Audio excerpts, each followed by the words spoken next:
तो देखिए पाकिस्तान में कैसे ये चर्चा जोरों पर है कि अगर भारत ने सर्जिकल स्ट्राइक कर दी, एयर स्ट्राइक कर दी तो निपटना कैसे है। आइए अब आपको बताते हैं इमरान खान दरअसल खौफ में क्यों हैं, इसकी वजहें क्या हैं।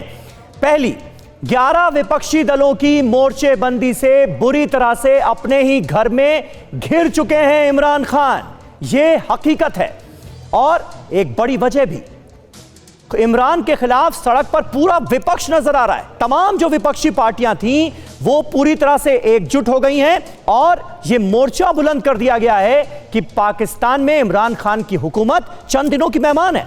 खस्ता हाल अर्थव्यवस्था से लोगों में, पाकिस्तान के आम लोगों में, आवाम में भी जबरदस्त गुस्सा है, नाराजगी। आतंकवाद को लेकर अंतर्राष्ट्रीय स्तर पर जो किरकिरी हो रही है उससे तो हम सब भली भांति वाकिफ हैं। पांचवां, कोरोना की रोकथाम में बुरी तरह से नाकाम रही पाकिस्तान की हुकूमत, इसे लेकर भी नाराजगी है। इसके अलावा फाइनेंशियल एक्शन टास्क फोर्स यानी FATF की ग्रे लिस्ट में बरकरार है पाकिस्तान और ब्लैक लिस्ट होने की तलवार अभी भी लटक रही है। गिलगिट बाल्टिस्तान और POK में लोगों का जबरदस्त विरोध झेलना पड़ रहा है पाकिस्तान हुकूमत को। बलूचिस्तान में लोगों पर जुल्म का आरोप है। आजादी की मांग वहां पर लगातार जोर पकड़ती नजर आ रही है। इसके अलावा आतंकी गतिविधियों को लेकर 2 बार स्ट्राइक कर चुका है भारत, तो जाहिर है खौफ तो होगा ही।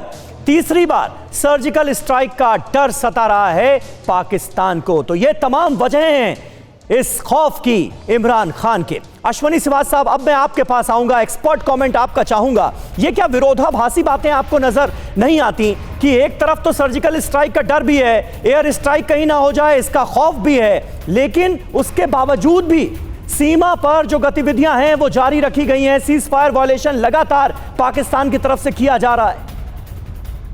बिल्कुल ठीक बोला शमीर। देखो, पाकिस्तान की आज की सिचुएशन बहुत खराब है, नाजुक है और इमरान खान की गवर्नमेंट के उल्टी गिनती शुरू हो गई है। जो ये आपकी पाकिस्तान डेमोक्रेटिक मूवमेंट है, 11 पार्टी की आपके फैजुल रहमान के अंडर, वो सक्सेसफुल हो रही है और लोग सड़कों पे आ रहे हैं। ये अभी जो मीटिंग लाहौर में होगी वो और भी सक्सेसफुल होने वाली है। तो इसको मद्देनजर रखते हुए कहीं ना कहीं इमरान खान चारों तरफ से गिर गया है। फाइनेंशियली बहुत पुअर कंडीशन में है पाकिस्तान।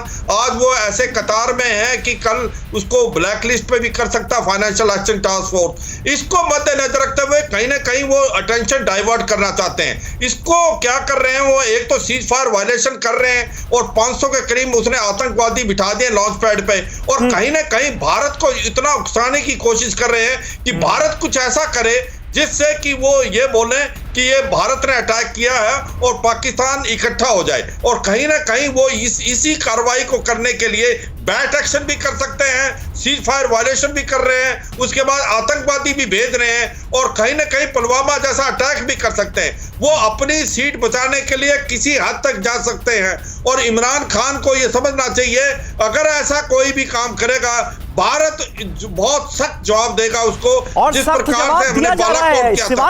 सिवाज साहब, अभी थोड़ी देर पहले ही खबर आई कि उस तरफ से, पाकिस्तान की तरफ से सीज फायर वायलेशन किया गया, यहां से रिटेलिएट किया गया, मुंहतोड़ जवाब दिया गया और उनके 2 सैनिक मारे गए। तो यानी इस डाइवर्जन के चक्कर में अपने ही सैनिकों को मरवा भी रहे इमरान खान। बिल्कुल, उसको कोई फर्क नहीं पड़ता 2 सैनिक मरने में। आज उसकी जो सीट है वो हिल गई है। उसको डर लग रहा है कि जिस प्रकार से पाकिस्तान डेमोक्रेटिक मूवमेंट एक प्रकार से इतनी पॉपुलर हो गई है पाकिस्तान ऑक्यूपाइड कश्मीर में, गिलगिट बाल्टिस्तान में, बलूचिस्तान में सड़कों पे आ गए हैं लोग, तो उसको लग रहा है कि अभी उसकी जो सीट है बहुत टाइम नहीं चलेगी। किसी न किसी तरीके से वो अटेंशन डाइवर्ट करना चाहते हैं गवर्नमेंट, और इसलिए वो भारत को उकसा रहे हैं। और मैं लगता है बैट एक्शन हो सकता है आने वाले 10 से 12 दिन में। ये आप नोट कर लो, ये जरूर करेगा पाकिस्तान। सर्जिकल स्ट्राइक सोचे कि भारत करे, इसलिए वो उकसाएगा और इसीलिए वो सीज फायर वायलेशन कर रहा है और 400 से 500 आतंकवादी उसने बिठा रखे पूरे के पूरे LOC में भी और अभी IB सेक्टर में भी। ड्रोन का इस्तेमाल करे हथियार भेजने के लिए। तो एक प्रकार पूरी कार्रवाई है कि किसी तरीके से भारत को उकसाया जाए और भारत कुछ ऐसी कार्रवाई करे जिससे इमरान खान ये दिखा पाए कि ये भारत पाकिस्तान पे अटैक करना चाहता है और वो कहीं ना कहीं इकट्ठे हों। तो ये एक अपनी स्ट्रेटेजी है, ये सक्सीड नहीं होगी। भारत समझदार देश है, समझता है ऐसा कोई कार्रवाई नहीं करेगा जिससे इमरान खान को रिवाइव मिले, और भारत ईंट का जवाब पत्थर से देगा। सीज फायर वायलेशन अगर करता है कोई शक नहीं। अब्दुल समद याकूब साहब इमरान खान की पार्टी से ही इस वक्त हमारे साथ डिबेट का हिस्सा हैं। याकूब साहब, मुझे तो याद आता है फिरदौस आशिक अवान का, आप ही की पार्टी की लीडर हैं और इमरान खान की हुकूमत में मिनिस्टर हैं, उनका ये बयान कि देखिए जी हमारे यहाँ तो एंटी इंडिया चूरन ही बिकता है, तो सारे नेता वही बेचने की कोशिश करते हैं क्योंकि उसे हाथों हाथ लिया जाता है। क्या वाकई ऐसा है क्या? और इस वक्त जिस तरह की परिस्थितियां नजर आ रही हैं उसमें आप लोगों को यह बात सूट कर रही है कि चलो एंटी इंडिया चूरन बेचते हैं? देखिए वो तो पॉलिटिकल उन रैलीज के वाले से उन्होंने कहा था जब मरियम नवाज बहुत ज़्यादा मोदी फैक्टर को और मोदी को ज़्यादा उछाल रही थी, लेकिन यही बात जो जनरल साहब कह रहे थे यही बात मैं कह रहा हूँ, लेकिन मेरा कहने का मकसद कुछ और है। एंटी इंडिया चूरन फिर तो बेचा जा रहा है ना, मतलब अगर आप ये डर जता रहे हैं कि भाई देखो भारत जो है वो कहीं सर्जिकल स्ट्राइक ना कर दे, कहीं एयर स्ट्राइक ना कर दे, तो वही काम आप कर रहे हैं ना, एंटी इंडिया सेंटिमेंट्स को और हवा देने की कोशिश। मुझे 30 सेकंड दे दे, मैं बात कंप्लीट कर लूं। जी। हम ये कह रहे हैं कि हमें तो इन पॉलिटिकल रैलीज का तो हम तो एक्सपीरियंस है, ये तो पिछली बार भी होता है, ये तो हमारी ट्रेडिशन चली आ रही हैं। लेकिन किसान फार्मर जो आपके यहाँ ये यूनियंस वगैरह ये प्रोटेस्ट कर रही हैं, इतने बड़े स्केल के ऊपर इंडिया में कभी भी प्रोटेस्ट नहीं हुआ, तो हमें ये खतरा सता रहा है कि कहीं आप कहां से कहां ले गए आप बात को। यहां पर सर्जिकल स्ट्राइक के खौफ में इमरान खान, आप बात कर रहे हैं किसानों की, ये हमारा इंटरनल मामला है, ये तो हम सुलझा रहे हैं, सुलझ जाएगा। इंटरनल मामले पे बात नहीं कर रहा, मैं ये कह रहा हूं कि हमें ये डर सता रहा है कि कहीं आप एंटी इंडिया चूरन क्या इस वजह से बेचा जा रहा है क्योंकि इस वक्त इमरान खान को अपनी हुकूमत जाने का डर है, इसलिए उनको ये काम आसान लग रहा है कि चलो एंटी इंडिया चूरन फिर बेचते हैं। वो जो स्टेटमेंट थी वो इन पॉलिटिकल रैलीज के हवाले से थी जो अपोजिशन लीडर्स या फजलुर रहमान वगैरह एड्रेस कर रहे थे, जो बार बार इंडिया के नैरेटिव की बात कर रहे थे, वो उस कॉन्टेक्स्ट में बात हो रही थी। लेकिन यही मैंने आपको कहा कि इस रीजन का डिलेमा ये है कि बोथ साइड से कि जब आपकी इंटरनल इंस्टेबिलिटी होती है, पॉलिटिकल क्राइसिस आता है, तो हमें यह डर सताता है कि कहीं वहां से कोई ऐसा बॉर्डर के ऊपर कोई कन्फ्लिक्ट ना हो जाए कि जिस वजह से अटेंशन डाइवर्ट की जाए। और ये माजी में होता है, दोनों तरफ से होता है, एक तरफ से नहीं दोनों तरफ से होता है। ठीक है कसवर अब्बास, इस वक्त अगर ये डर है, ये खौफ है, तो क्या ये उम्मीद की जाए कि सरहद पर तनाव कुछ कम होगा, टेंशन कुछ कम होगा? क्योंकि हरकतें तो वैसे ही जारी हैं, पाकिस्तान की तरफ से लगातार सीज फायर वायलेशन किया जा रहा है। आज ही पाकिस्तान के 2 सैनिकों को ढेर किया हमारे जवानों ने।